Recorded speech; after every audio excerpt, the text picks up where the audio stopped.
Yo, what's up mga bossing? Capsule here at ire-restore natin tong the hundreds na cup mga boss. So all in na yung pag-restore natin dito mga boss. Unahin lang natin ay yung kanyang snap.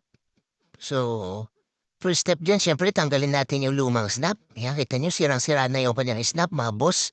Ginagamit ko lang din yung maliit na gunting na matulis mga boss at matalas.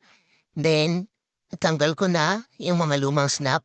Next natin, isusukat natin yan. Snap niya para alam natin kung saan tatahin.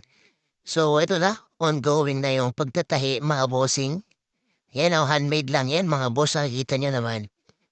So, shortcut na natin. Ayan na yung result, mga bossing.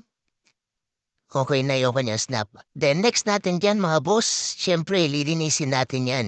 Kasi madumi at saka uulmahin natin.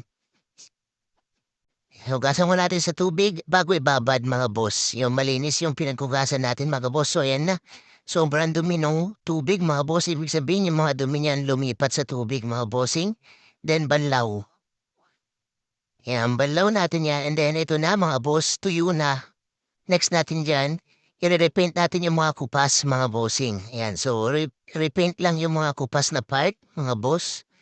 Sa case nito, yung sa may sweat ban lang, sa may loob lang yung kupas, yung labas, goods na goods po yung kulay, mga bossing.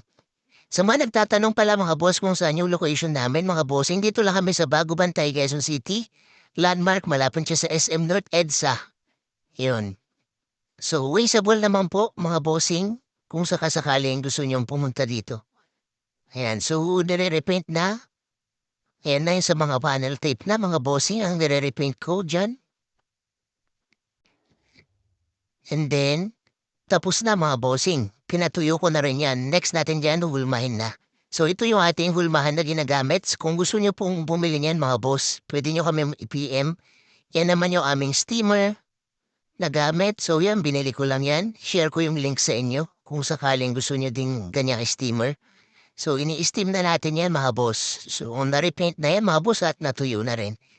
And then, spray na mga bossing after nating hulmahin. So ito na yung ating end result mga bossing. So sa mga hindi pa po nakafollow mga boss, please like and follow niyo po ang aming page para updated po kayo sa aming mga ganap.